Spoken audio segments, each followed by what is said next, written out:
such an honor to be here. I want to thank you, Dean Kramer, the Minnesota Alliance of Black School Educators, Sharon, and the wonderful audience, the wonderful students who've been awarded awards tonight.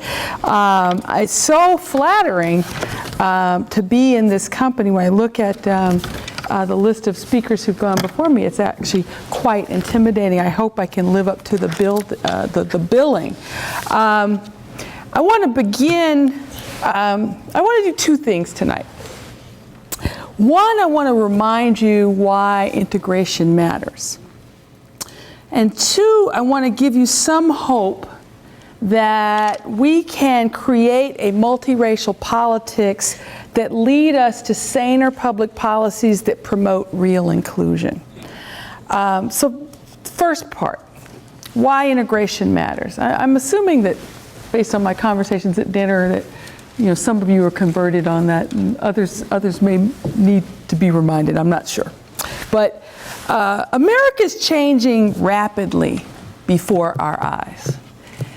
Our transformation to a majority-minority nation is proceeding much faster than expected. The Latino population grew at 40 times the rate of growth of the white population in the 2010s, in the last decade. And I'm going to repeat that. The Latino population in the last decade grew at 40 times the rate of growth of the white population. And that growth was due mainly to native births on American soil, not immigration.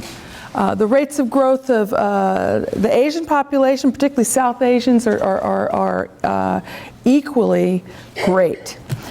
In 3 years, by 2015, the majority of all youth in America are predicted to be minority. I mean, they used to say that transition was going to happen in 2023. They've recently updated. 3 years. By 2040, that transition is likely to have occurred among adults. And these dramatic demographic shifts have a spatial dimension. And this change is being felt most pointedly in large metropolitan regions like the Twin Cities. Already, nearly half of the largest cities in America are majority-minority. And what's happening in metropolitan spaces is it's getting increasingly hard in dense metropolitan spaces to find all white spaces. You've got a decline of all white spaces and a rise of what's called global neighborhoods, places where 3 or more races are dealing with each other. And that's going to continue. Those trends are going to continue with each passing decade. It's going to be increasingly difficult with each passing decade to avoid difference. You're not going to be able to avoid difference if you choose to live in a densely populated area. And if you're interested in seeing where this intense coloring of America is going to happen most years, I recommend the website Policy Link. It's an organization out in California. If you go to Policy Link's website and search for map, they have this wonderful map that shows this change over the decades through to 2040. And my argument about why integration is so important is that an America that's premised on exclusion in our neighborhoods, exclusion in our schools, cannot succeed with that kind of diversity. And why? Why? Because segregation, separation, structures attitudes and it structures opportunity. And we'll talk first about what segregation does to attitudes. I've been spending a lot of time with social psychology and cognitive psychology. It's in the last 2 decades, it's become quite apparent through these social psychology studies that most of us harbor what's called implicit bias. I mean, the good news is that, in post-civil rights America, the vast majority of Americans in their explicit consciousness claim an anti-racist identity. The vast majority of Americans believe America should be a free country where no one's limited or discriminated against because of their race or ethnicity. But at the same time, these psychology studies show that most of us have these stereotypes in our head, implicit biases, and these studies show that those who are most residentially isolated from people of color tend to attribute the worst possible stereotypes, particularly to black people. Those who don't live near black people, aren't familiar with them, tend to think of black people in terms of the worst stereotypes, and I'm talking about ghetto, they tend to associate whatever they think goes on in ghetto neighborhoods. They tend to associate that with all black people. In some studies, it's evidence that some people don't even view black people as human. It comes across quite pointedly in some of these studies.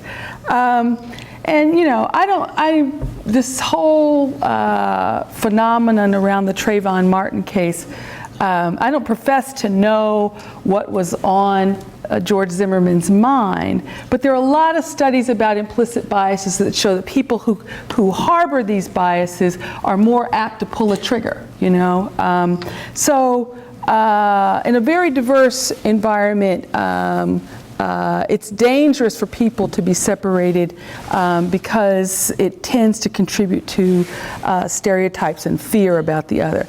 The other thing, opportunity. Segregation has a lot to do with the opportunity structure in America. I wrote this book with the happy title, The Failures of Integration. It's actually a pro-integration book, but there have been some successes, and again, the chief success, I think, of post-civil rights America is that most people embrace this anti-racist identity. But in that book, I explain, particularly in chapter 3, all of the historic and current public and private policies that create the residential segregation that's familiar to us. And although we get a little bit better with each passing decade, anybody who just gets in the car and drives in metropolitan areas, it can see that we still have a lot of separation of the races and classes in terms of where we live. And economic segregation is rising. So what we have is these patterns, these very familiar patterns of communities of great abundance and communities of great need. I recently came across a study done out at Stanford University, it was just released last fall, which said that only 44% of American families now live in middle-class neighborhoods.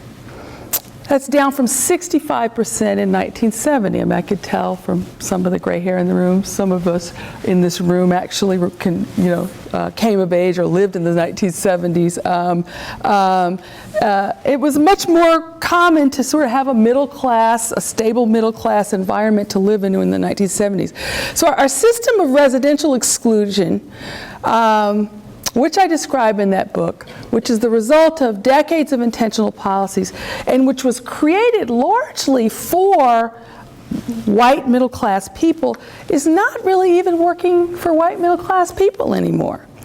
In a system that sets up winner and loser schools and winner and loser neighborhoods and winner and loser tracks within schools, everybody, especially the middle class, millions of white people have to scratch and claw and try to be sure that they and their kids get and stay in the winner column. And it's really only the 7% of the metropolitan population that's able to buy their way into what I call these gold standard neighborhoods. And now instantly, everybody in this room knows what neighborhoods and what suburbs or what communities I'm talking about. What are the gold standard places? Shout them out. What are the gold standard places in the Twin Cities?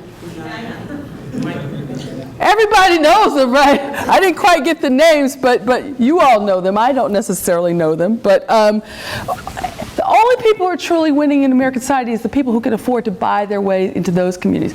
Everybody else gets a different deal, and obviously poor folks get the worst deal. I have an entire chapter in my book about the cost to white people of a system of exclusion.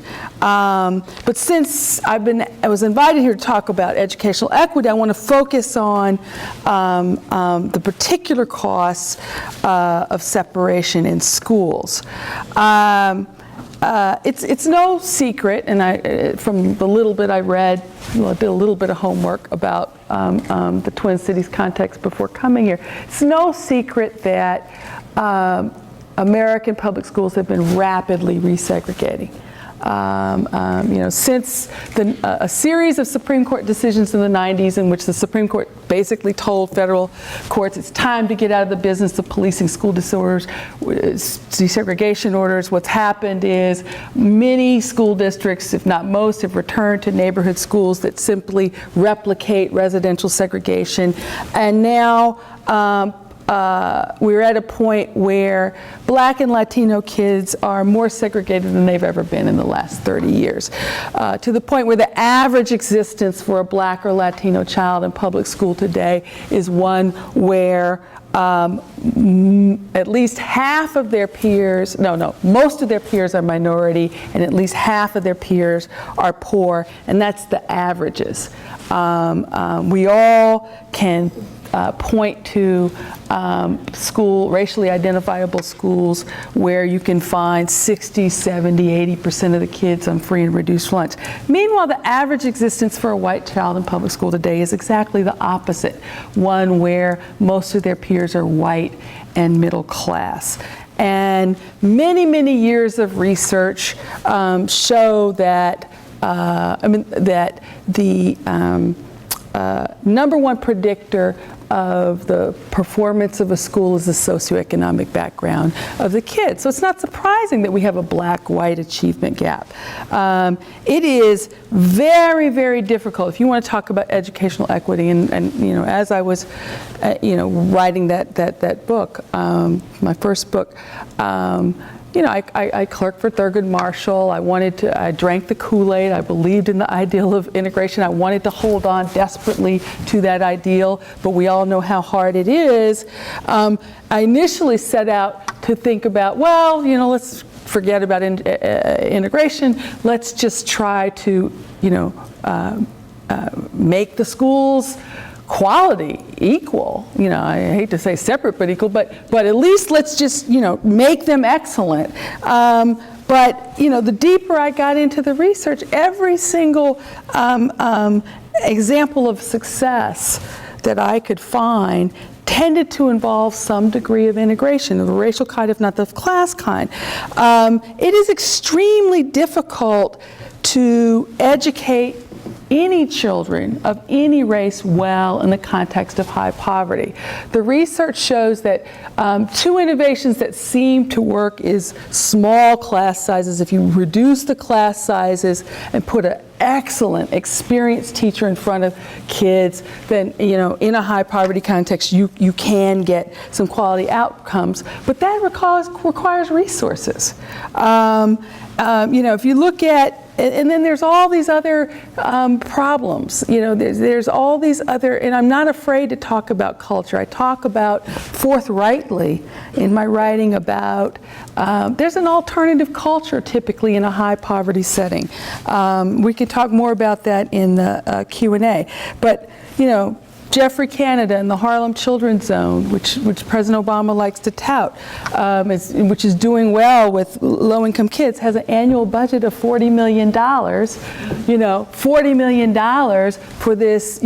I don't know how many blocks it is, but he has to spend all of this money in order to try to counteract the systemic effects of high poverty, and it's just not affordable.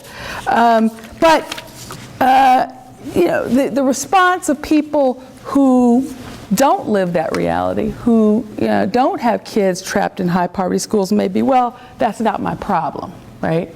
I'm a parent, have been, and the best thing that ever happened to me was becoming the parent of two wonderful boys, twin boys.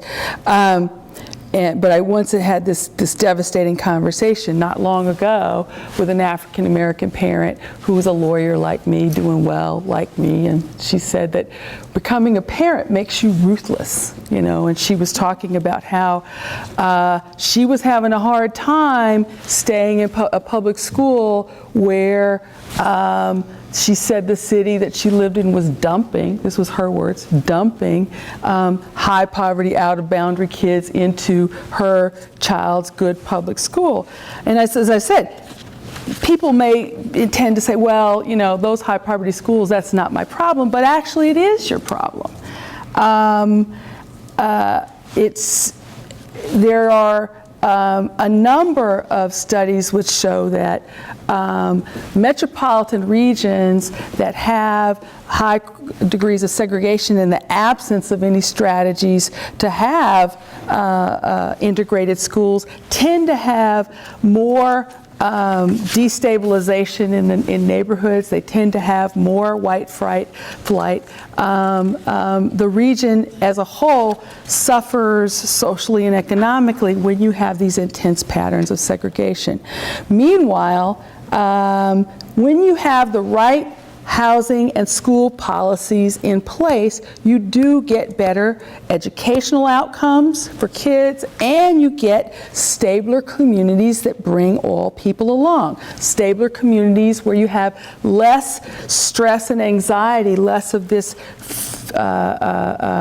arms race to avoid, that I talked about, to avoid falling in the loser column. The example that I like to tout is Montgomery County, Maryland. For more than 40 years, they've had on the books, and this is an extremely diverse global suburb, global in the sense of that you have many different races and ethnicities living with each other. But for 40 years, they've had on the books an inclusionary zoning ordinance which requires any new residential development above a certain size to have its fair share of affordable units. 10-15%. And this very diverse county has no intense pockets of poverty. You can't find any quote-unquote ghetto neighborhoods in Montgomery County. And meanwhile, they're leaders in the country in closing the achievement gap between white kids and kids of color. They have had a school assignment plan that has intentionally put children from who had been residents of public housing into middle-class schools, and they've greatly raised achievement for those kids. And there's no evidence whatsoever that middle-class kids who are at these same schools have suffered from being exposed to kids of color. And in fact, there's many studies, and they were cited, Justice Breyer, in his dissent in the Parents Involved case, cited a lot of this evidence about the benefits of integration, social and otherwise, for non-poor people. Well, how do we create more successes like Montgomery County? I could offer you a litany of public policies that would make things better, like inclusionary zoning, like fair share affordable housing. In my book, I have a whole chapter on education, and I feature school systems that have used choice strategies to achieve the goal of integration. Particularly, my favorite example was Wake County, North Carolina, that it had and this is this is the metropolitan area where Raleigh, North Carolina is located. For many years, Wake County had an integration plan in which they tried to achieve the goal of no individual school having more than 50% of its kids on free and reduced lunch. And they did it through a variety of strategies that focused on economic status rather than race, and it was very, very successful. But as some of you may know, recently, in the last couple of years, some conservatives intentionally ran to undo that program and succeeded in getting a majority on the Wake County School Board, and intentionally undid this very successful integration strategy. And so my point is that I could offer a lot of different suggestions about what makes sense as public policy, but none of this will come to pass without dominant multiracial coalitions that can command majorities in state legislatures. And I'm sure this is familiar to any of you who've been watching the debates and efforts to create and or maintain public policies to promote integration in this state. You have to get to 51%, preferably 55%. And how do we do that? That's what I want to talk about now. That's where my work is moving. That's what my new book is about. Please, God, give me a book deal. Follow me on Twitter if you're converted and you like this stuff. I'm about to send a book proposal to an agent, and showing that I have a following, and all these things seem to matter to publishers these days. It's much harder to get a deal than it used to be. Okay, so what are the challenges? And they are many. Why don't we see a strong coalescing across racial boundaries among the so-called 99%?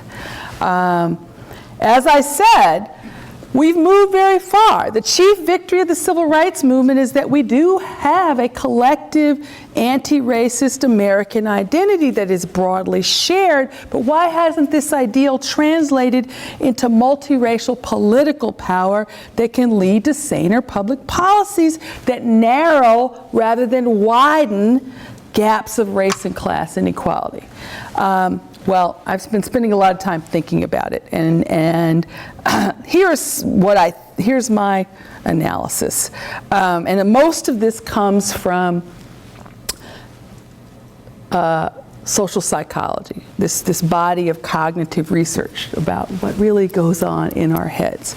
There is I call it the perception gap. There is generally, whites and non-whites tend to disagree on anything that has to do with race. Whites and non-whites tend to disagree on the reasons for racial disparities to the extent they're even acknowledged, and on the appropriateness of race-conscious interventions to redress those disparities. For example, there are considerable gaps in perceptions among whites and people of color just about the existence of racial discrimination.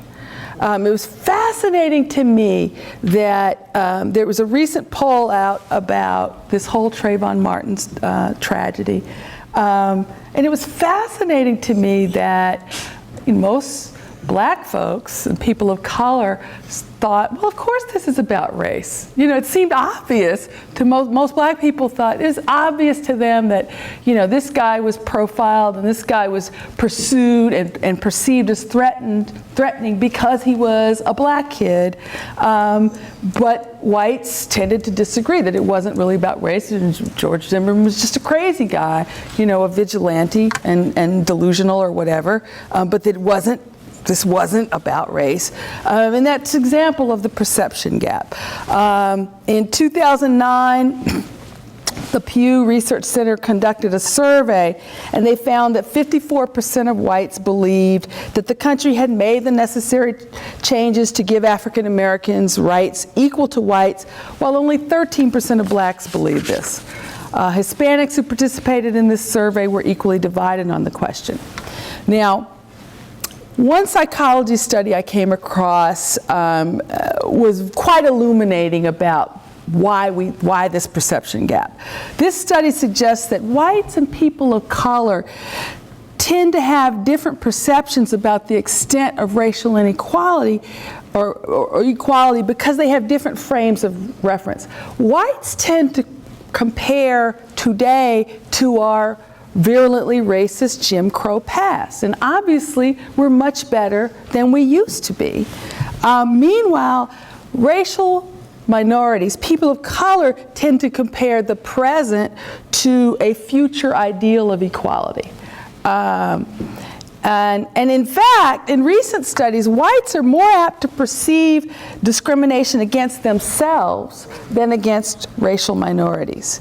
They perceive that progress that racial minorities are experiencing is coming at their own expense. And in a recent survey, whites viewed anti-white bias as a bigger social problem than anti-black bias. Even though, objectively, if you look at, hate crimes or the statistics about hate crimes or discrimination or wealth disparities, objectively, that doesn't seem to be the case. Working class whites in particular are in a funk. They are more pessimistic about their future prospects than are blacks and Latinos, even though that blacks and Latinos experience higher rates of unemployment. Blue-collar whites see opportunities for themselves shrinking, whereas African Americans and Latinos feel that there are a set of long-term opportunities that are opening up to them that were previously closed on the basis of race and ethnicity. And I think some of this has to do with Barack Obama. I think, despite things not being going that well in terms of employment and et cetera, for blacks and Latinos, in opinion surveys, they're more hopeful about the future than our working class whites. But there are some hopeful signs about our potential to form vital multiracial coalitions. If you look at how Obama did with working class whites in 2008, it's kind of surprising. Depending on how you define white working class. If you define white working class as white folks who make less than $50,000, 47% of those folks voted for Barack Obama in 2008. That's higher than the percentage of whites overall. Overall, Obama garnered only 43% of the vote. But if you define white working class as white people who do not have a bachelor's degree, only 40% of them voted for Obama in 2008. And I think this difference between working class whites without a degree and those defined solely by income, that suggests to me that the whites who are being shut out of the traditional avenue to the middle class, college, are the most disgruntled, and those are the folks that are most susceptible to race baiting, who are likely to be most resistant to the idea of some integration plan that's going to, put them in schools with people of color. And yet, systems of social mobility are not working well for this group. The data shows that a disproportionately large percentage of young adults from working class families who could go to college, according to their test scores and grade point averages, they're equipped to go to college, are either not going or failing to finish, relegating them to a life of stagnant or declining wages. And there is a reservoir of resentment with this group over their fate that's waiting to be tapped by either party. And I'll say, unfortunately, I think the reason that a lot of these folks have gravitated to the Republican Party is because of this, cynical kind of race-coded politics that has been going on, ever since Richard Nixon's Southern strategy. They're getting more subtle about it, but this anti-immigrant stuff and the occasional. You remember Rick Santorum with his blah, blah, blah people, when he was referring, occasionally this stuff will spill out where you're sort of coding, signaling, I'm with you, I represent you.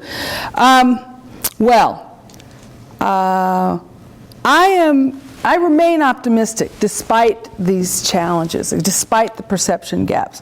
Excuse me, I'm struggling with allergies, I think. In this new book, I am predicting, and I may be completely wrong, you can tell me in the Q&A if I'm wrong, but I'm predicting a rather dramatic rise in what I call interracial intimacy. Rising what I call cultural dexterity. Interracial intimacy is cross-racial adoptions, interracial dating, genuine interracial friendship where you're spending time with people, social time with people that are of a different race or ethnicity. If you look at kids in certain environments, those who have the benefit of an integrated environment or integrated school, look at kids under 15, you'll see some of this.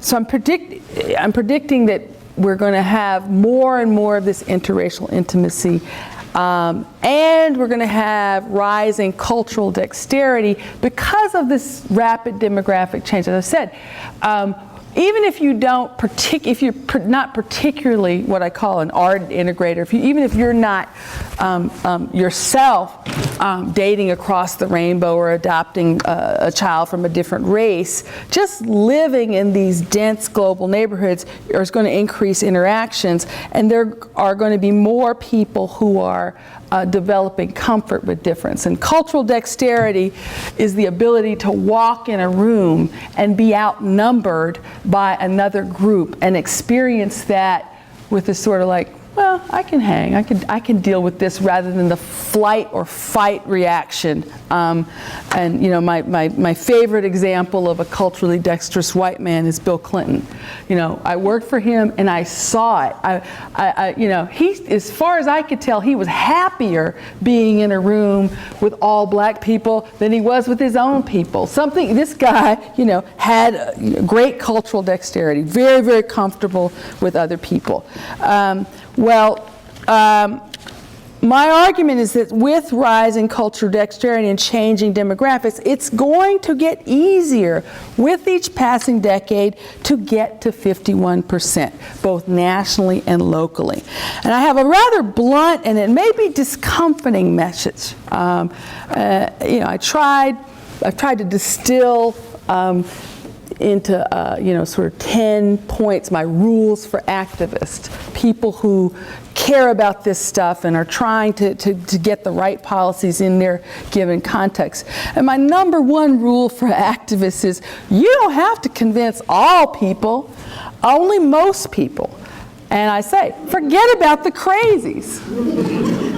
Forget about the crazies. There are always going to be some, but target the persuadable. And the beauty with changing demographics is, and this is sort of the discomforting message, that with each passing decade, the number of whites that you have to convince is going to grow smaller and smaller. Even as the ranks of culturally dexterous whites is going to be expanding. You may be depressed now about where we are, but yes, it's getting better. Rush Limbaugh should be very afraid. I think part of what's this sort of nasty reactionary stuff you see is part of it has to do with some people now are feeling this loss of power. Latino youth born here are citizens, and they are becoming voters. The rate of increase of Latino voter registration is 10 times that of whites. Latinos are the sleeping giant of American politics. And when they begin to come online in numbers, when their rates of voter registration begins to equal that of whites and black folks, you're going to see a rapid realignment. Now, there are places today, this is support of my theory, there are places today where Obama could win with only 25% of the white vote, and Georgia's one of them. He has to win, if he holds on to just 4/5 of people of color. And I'm telling you, this is why you're seeing this concentrated voter suppression. This is what I think, right? If he just holds on to, and this is from a prediction, I'm forgetting where I got this from, I'm forgetting but it's a source that I have. If he just holds on to 4/5 of the people of color who voted for him, he needs only 25% of the white vote in Georgia, and there's other places like this. So in the future, in these global spaces, these global neighborhoods, densely diverse metropolitan areas I'm talking about, a multiracial coalition will succeed with only, 1/3 to 1/2 of the whites. And that doesn't mean I don't love you. That doesn't mean I don't love whites. I'm just saying is you don't have to convince all whites. Some whites are never going to be with this program. How do you accelerate the advantages of demographic and cultural change? I think if we just live, all you have to do, just live. It may be, I know in 20 years we're going to have a realignment, but I think it's, if you look at how quickly attitudes have changed about gay marriage, there's a compression going on here. So some of you just live, but how do you accelerate? Demographics is going to change things, but how do you accelerate and take advantage of these changes and try to bring this forward? One, this is my most important message to you. Concerted activism and organization is required, and I also get hope from another study I found from social psychology. I'm forgetting his name. It's a prominent social psychologist at Yale, but he and another guy developed this theory. They call it the common identity thesis, and they backed it up with research. But when you form, and what they're doing is all humans tend to favor their own in-group. It's just natural human behavior, right? To sort of prefer or be more comfortable with your own tribe. That's just human nature. But they figured out that you could leverage that human tendency when you form a new group that's animated by a common purpose, a choir, a sports team. It helps people to think beyond their own in-group because their loyalties expanded to the common group. So, I've been looking at some of the organizations that are doing cutting-edge work in intentionally building multiracial alliances. And the ones that do it best, they tend to target the culturally dexterous whites in their region, those who are living with diversity now. And social psychology suggests that the most persuadable whites, and when I say persuadable, if your goal is promoting more integration, which is my goal, the most persuadable whites will be those that are least prejudiced, those that harbor the least implicit bias, and that's going to likely be people who have been living with diversity already.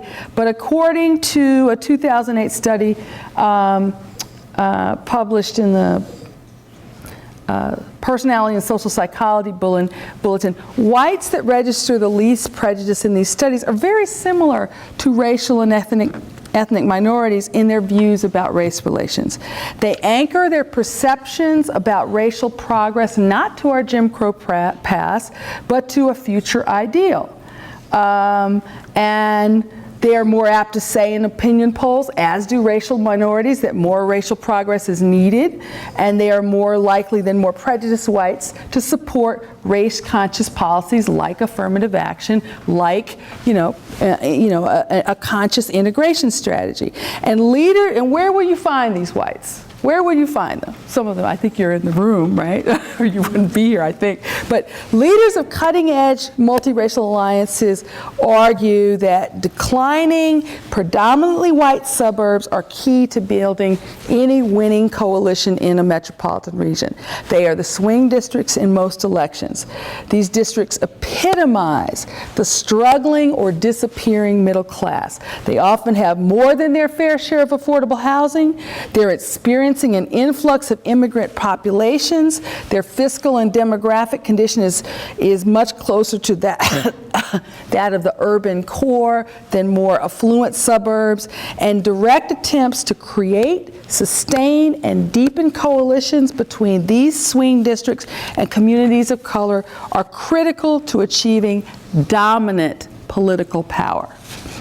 I'm on the board of a relatively new organization that's pursuing this agenda. So an organization called Building One America, a national nonprofit group that's committed to stimulating a national movement for regional equity, and educational equity is a part of that agenda. And they're targeting first suburbs, older suburbs, global communities, places like Maplewood, New Jersey, Hempstead, New York, Redford, Michigan, Shaker Heights, Ohio. There are an estimated 100 million people, and much of them, America's middle class living in these places, places where African Americans, Latinos, recent immigrants from all over the world, and middle class and working class whites are all seeking opportunity and trying to create and maintain a middle class life. So those are the places you should target, but what language should you use? Ironically, I believe white anxiety is best dealt with by discussing race directly. Now, as I said at the outset, most of us have these negative racial stereotypes in our subconscious. And I'll be frank, in the studies, whites are worse on this than on average than other people, but even people of color will register these negative stereotypes about their own folks. And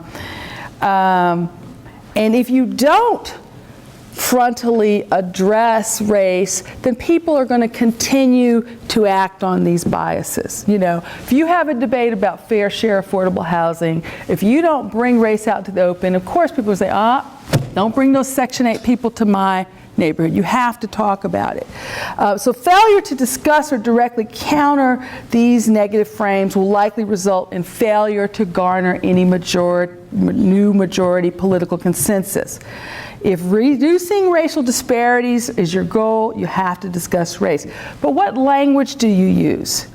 The language that Building One America uses, and I suggest people should use, is to talk about the harms to everybody of a system that's based on racial exclusion.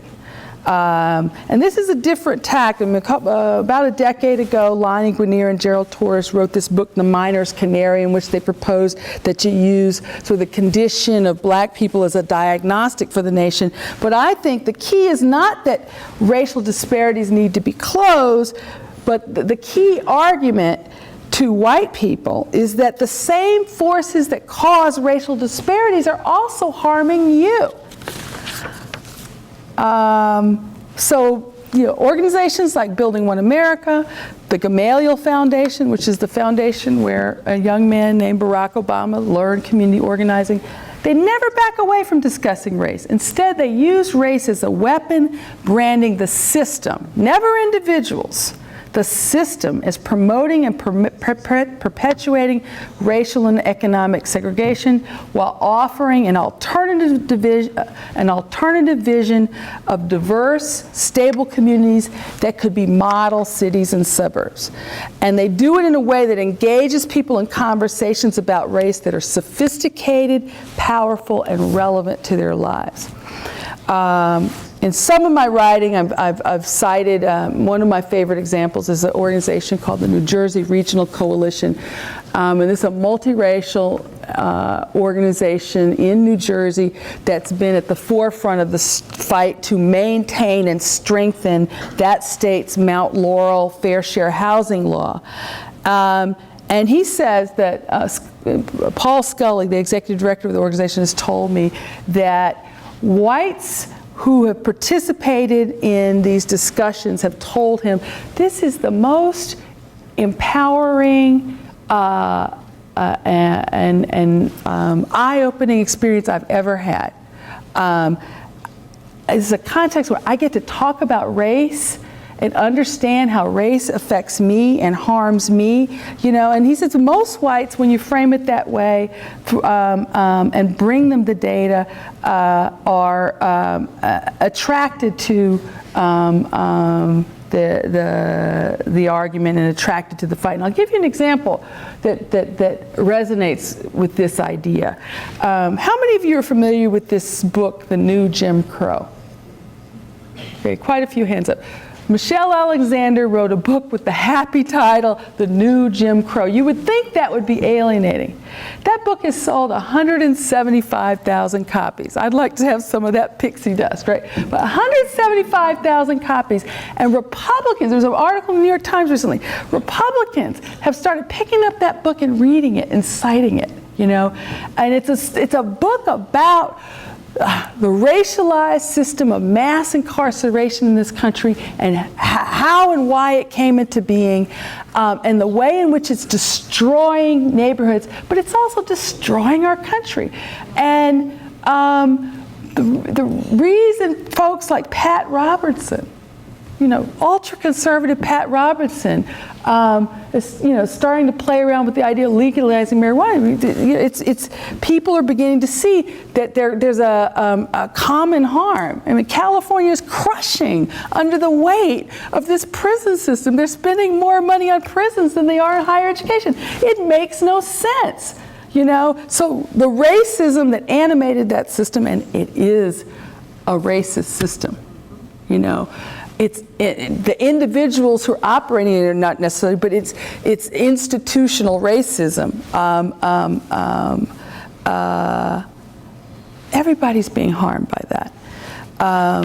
And I think we are getting to this place. You know, I mentioned the Trayvon Martin thing and I mentioned the perception gap, but there were so many white people who were just as outraged as I was about this little boy being killed for no reason.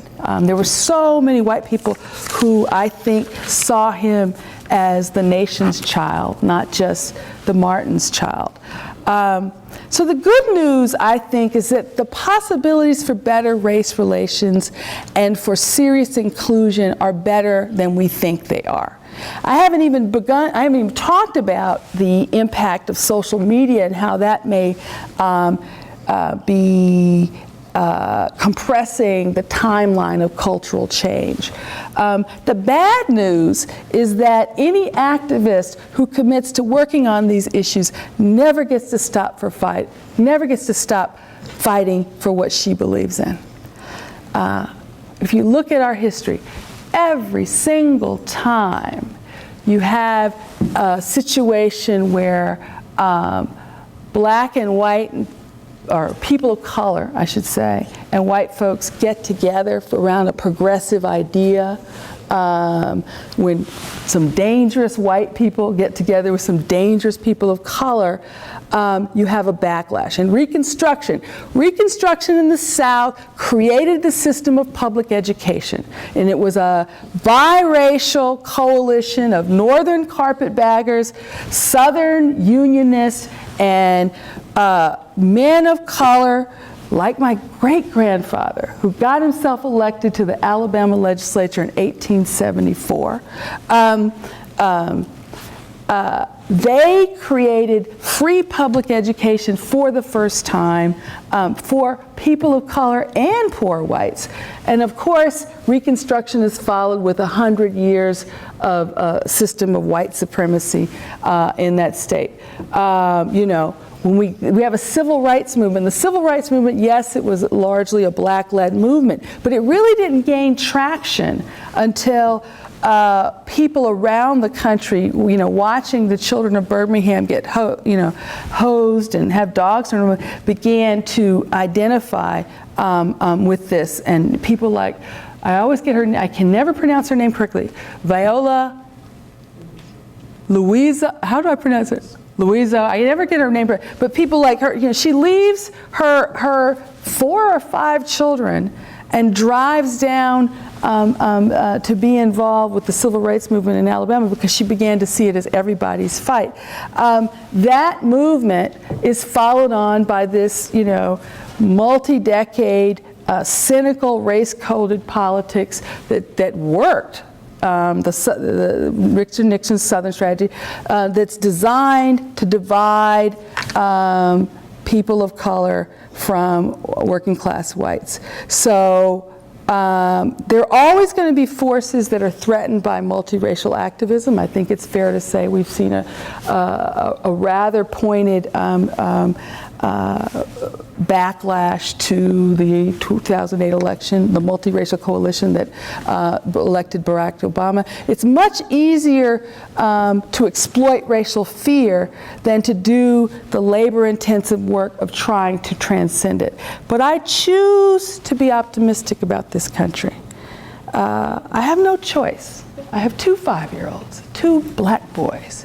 I choose to be optimistic about this country, and I will get up every day and fight for the vision I believe in. And I hope you will too. That's right.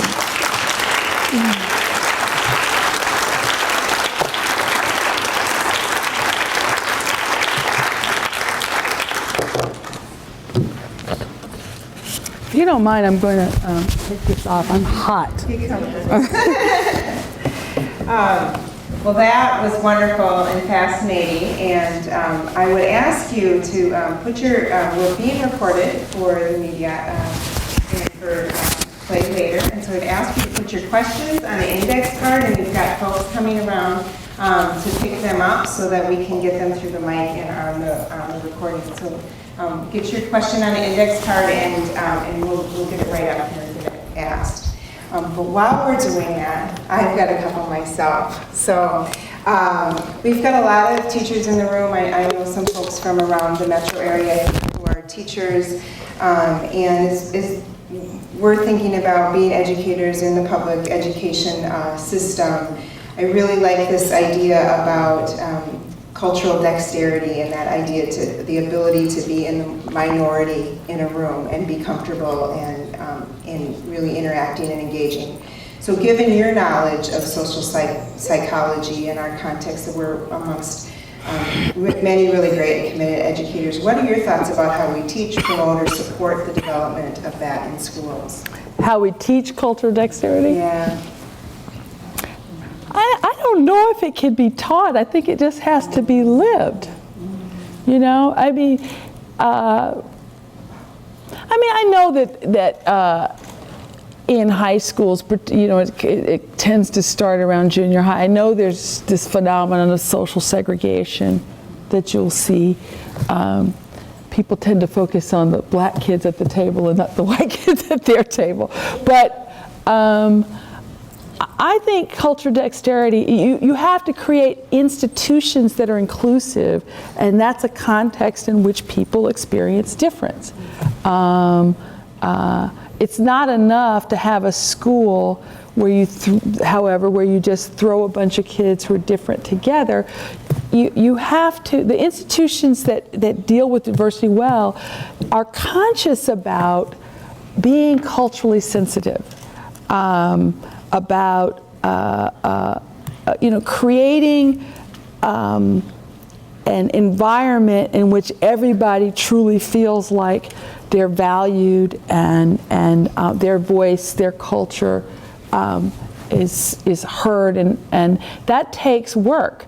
I'm working on bringing. I'm trying to think of here's a really small example I came across just in a news report, but there was an integrated school. I think it might have been New Jersey, where a fight not a fight, but a disagreement erupted about people bringing treats to school, you know, and the white parents didn't want ice cream to be served at school, you know, and the people of color was like, it's just a little treat, and there was something culturally different about that, but they didn't do a good job of negotiating that. And what's the real challenge, and I'm gonna be honest, I'm being frank about this, the real challenge with enhancing cultural dexterity is, I think, for a lot of whites, systems, systems and institutions have been organized to serve them and their interests, right? And I've talked to parents in PTA meetings, you know, and for a lot of whites, as we go through this transition, they're going to have to figure out that what it means to be a minority, you know? A lot of people in this room have lived that, right? You as a minority, you know, by definition, you don't always get your way, right? You don't always get you have to kind of, you know, negotiate or whatever, right? So that's part of what's going on there, right? That was a long-winded answer to your question. I'm not even sure it was responsive. But. We've got some more. Start with this one. It seems that the upcoming generations have less biased views of race when they look at their fellow schoolmates. As we move towards extremely diverse student bodies, would you say the challenge of integration is more based on socioeconomic status or race relations? I get this a variant on this question all the time. All the time. Is it race or is it class? And it's both. For African Americans, though, I mean, the poor black kids have it the worst. They have it the worst because they have the fewer resources, they have fewer advocates. So many poor black kids come to school with educational deficits. There are all these stereotypes, you know, and with African Americans, as I said, these studies show that often people who aren't familiar with blacks will kind of associate negative stereotypes. I mean, you think about some of the things that are said about Barack Obama, you know, and he's a very well-educated person. Race is still very, very present. So I think it's both. Clearly, people are more comfortable with upper income people of color than they are with lower income people of color, but it's both. And my main point is that if you're consciously developing policies so that you don't have context where poverty overwhelms, then everybody is likely to be more comfortable and more open to engaging, you know, coming to the public square. You know, if I was queen for a day, I would reconfigure there are not that many. Every high poverty census tract in America, I mean, high poverty, yeah, I would redevelop it, give everybody a voucher. You know, I would try, that's what I would do, because it's the signatures of the ghetto that are at the center, I think, of race relations, right? All the fear associated with black people is with what people think, you know, what people associate with ghettos, with, you know, thug life, right? That's where all that negativity comes from, right? So yes, class is very bounded up in it, but it also colors perceptions, you know. I'm sure there's many a black man in this audience who, you know, has a coat or tie on that still gets stopped or questioned, or, you know. So it's all bounded up. Professor Cashin, of course I'm glad to hear your passion for continuing to commit to integration. How do you talk to our racial minority communities who believe we should give up integration? And I know you wrote about this in your book, so I'll have an opportunity to hear you talk about it. Oh yeah.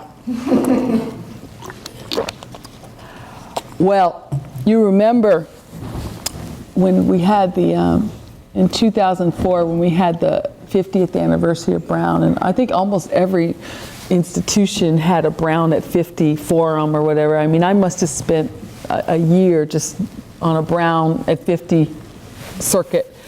And oh man, you can find a lot of black people who are what I call integration weary.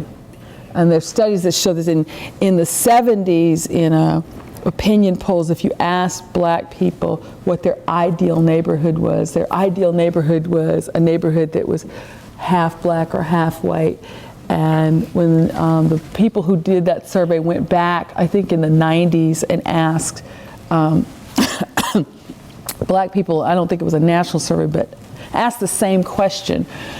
And I'm so sorry, it's allergies. Asked that question. Now the ideal neighborhood for black people was a place that was like 72% black. So a lot of black people had given up on integration. All I could do was try out the studies. Which show, part of the problem with segregation is, I mean, like, if you gave me enough money, I could educate any kid. If you gave me enough money, right? But in a context of scarcity, you know, the same white suburbanites, and it's often affluent white suburbanites that flee racially integrated areas and retreat from very integrated schools, don't want to pay their tax dollars to give, you know, high poverty schools more money, right? So which is harder? I don't know. They're both hard. They're both hard. But you know, it's the reason I said that the reason it makes sense to target middle class whites who live with diversity for these coalitions is these are people who often can't afford to move into the gold standard neighborhoods. They can't, right? They are stuck with diversity. They're going to have to live with it one way or another, and they are consumers of public education, right? I'm talking so much I've forgotten the question. So it's convincing black folks. So I think, you know, either of these is hard, right? But I think you're more likely to get systemic educational quality for kids of color with policies that encourage, you know, stable race and class integration. And by the way, right, you can create, I mean, in gentrifying neighborhoods in the district, you're getting some economic integration among black people, right? So economic integration is good for low-income kids. And it doesn't necessarily have to be racial integration, but the same people who go on and on about how great black communities were before integration and how integration ruined, you know, they make arguments about how integration ruined the black community. Well, what they prize is so great about the black community all was based on the fact that it was economically integrated. You know, the doctors and the lawyers and the teachers lived right next door and all that. So that's a form of integration too, right? So. Thank you. Next question. Could you talk more about your common identity thesis idea? Are there examples you could reference, or groups or organizations that have high potential for this? Okay, so let me make it clear. It's not my thesis. It comes from is it John DiElio, or I'm forgetting the name, but there's a paper. Whoever sent me this question, if you go to my website, SherylCashin.com, and email me through the website, I can send you the study where they give examples. But the question was, can I cite examples of the common identity thesis at work? Yeah, can you talk more about the idea and examples you could reference in groups or organizations that have high potential for this? Well, sports teams, the U.S. military.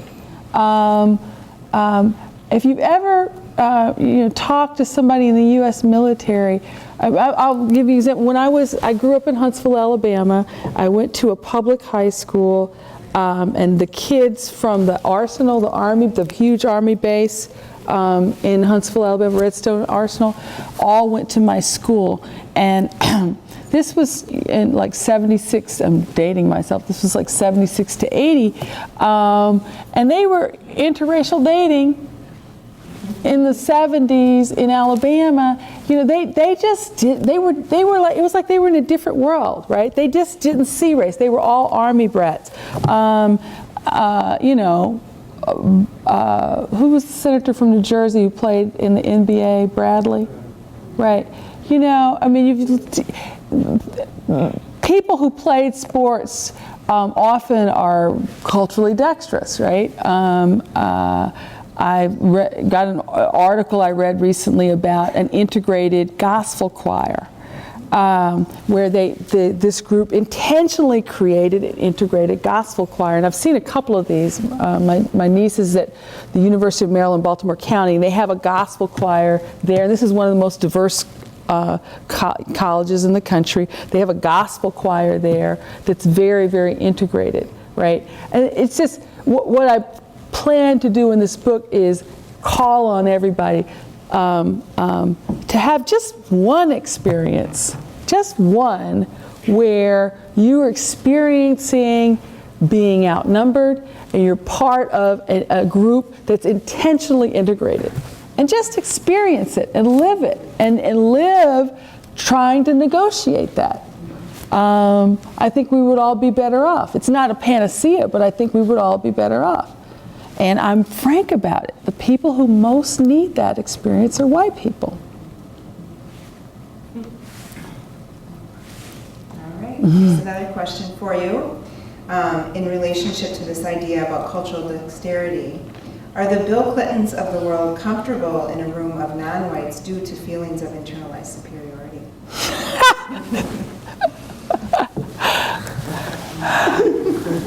I'll tell you, I think where it comes from for Bill Clinton, he grew up in Arkansas. When he was, I think the story was that his grandfather had a store or something, but he grew up playing with black kids. He himself didn't come from, great wealth, right? He was, came from modest beginnings. I just think it's just who he was, right? He grew up around black people. They were familiar to him. I don't think it comes from superiority. I can't think it comes from familiarity for him. Social media has made great strides in multicultural efforts, but do you find that the anonymity of it has also allowed more closet Klansmen to thrive?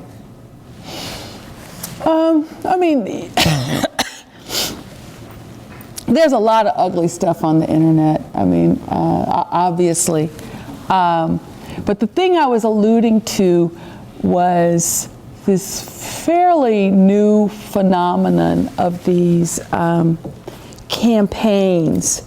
Remember recently one woman started this campaign, and you can go on change.org and have put out these positions, but she was upset about these bank fees. And, in a relatively short order of time, she was able to garner together hundreds of thousands of allies, and the banks reversed their policies. And you keep these examples. So there's a lot of negative things associated with the internet. I dread the day when my kids start getting on the internet. But it's a powerful social tool. But it's not a substitute. Malcolm Gladwell wrote a fascinating piece in the New Yorker about this. It's not a substitute for face-to-face interactions and building grassroots cells, if you will, for progressive politics. It's not a substitute for that. Gladwell's point in that piece was that you have to build trust to get people to do high stakes things. You know, the internet, it's very easy to get people, it may be fairly easy to get people to like something on their Facebook page or to sign a petition, but meeting someone on the internet is not likely to get you to go put your life on the line and risk getting your head beat in as the sit-ins, as people did in the sit-in movement. That took personal relationships on the ground. How or what strategies have you seen work in addressing misconceptions of kids of poverty in majority white classrooms? So kids who are living in poverty and they're in majority white classrooms, what sorts of strategies help us to address misconceptions about them? I'm not sure I have an answer because I'm not I teach law students, so I don't have a specific example to deal with that situation. I just don't. Okay. I've got two more questions. I'm going to ask this one first. Can we measure the success of school integration programming? This is a big question that's going on in our state right now as we're looking at our integration rule and the dollars that follow it. These questions about how do we measure the success of that type of programming, and if so, what would you suggest how we go about doing that, what measures we would use, etc.? Oh, that's tough because there are intangible benefits, right? How do you measure the intangibles? There are studies that suggest that people who experience integration in school tend to live an integrated life. They tend to live more in an integrated setting and be more open to difference in these things. Those are intangibles that might be difficult to measure. There are also studies which show that low-income kids tend to do better in middle-class settings. But, and here's the but, right?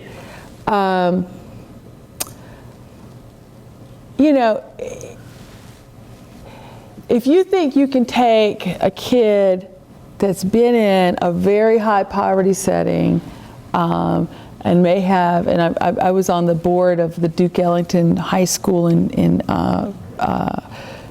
DC for almost a decade, and occasionally would become privy to some of the personal stories of what these kids had to deal with, If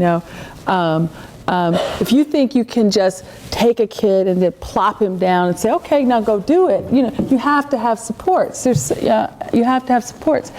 And if you're suggesting that integration, the next year you should have this dramatic reduction in test scores, I don't know that is going to be the case. You still have to have all these supports. So that is a particular challenge. But there are people who are much more expert than I at sort of designing studies, and but I think one thing to do is for communities who support this to think about what it is they hope to gain, what it is they hope to gain and what's realistic and unrealistic. But be sure to hire the expert that helps you design the study to get the results you want, if you know what I mean. Be careful of the questions you ask, right? I went through that with a public program, we talked about what we thought was realistic or not realistic, and we didn't oversell it, right? But design your evaluation study well. Last question, and I think it speaks to both you've talked about the challenges that we face, some of the weariness that we develop in doing this work day in and day out, and the importance of hope at the end of that. So with that in mind, can you speak more specifically about the healing process? What kinds of approaches and interventions are used at the center? and what have you found to be effective? At the center? I'm not sure. I think it might be about the center. The center kind of, I think. Okay, so I'm not sure, excuse me, I understand the question, the healing process. Healing process. So this, as you talked about the challenges that we face in doing the work and weariness from integration and just, the wounds that we inflict upon one another when we try to... Well, see, my message is, I don't spend time with people who, I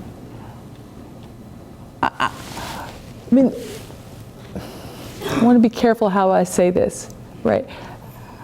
I think there are people of goodwill who, with effort, you have to reach out, who would come to the kinds of coalitions I'm talking to about if you reach out, right? But people who have hate in their heart or are just, there's some people who are just never going to come to this. So I wouldn't expend my energy trying to co-opt them, right? Now, when you use the term healing, it depends on the context, right? But sometimes personally I get exhausted and I need to just chill out and watch a movie, right? But what gives me hope and what makes me continue to go down this road is I don't see what the alternative is. I really do not see what the alternative is. If we don't do this hard work, we're just going to get more of the same. And I think it's just, you're going to get this people acting from their fears, as they begin to feel that they're overwhelmed, right?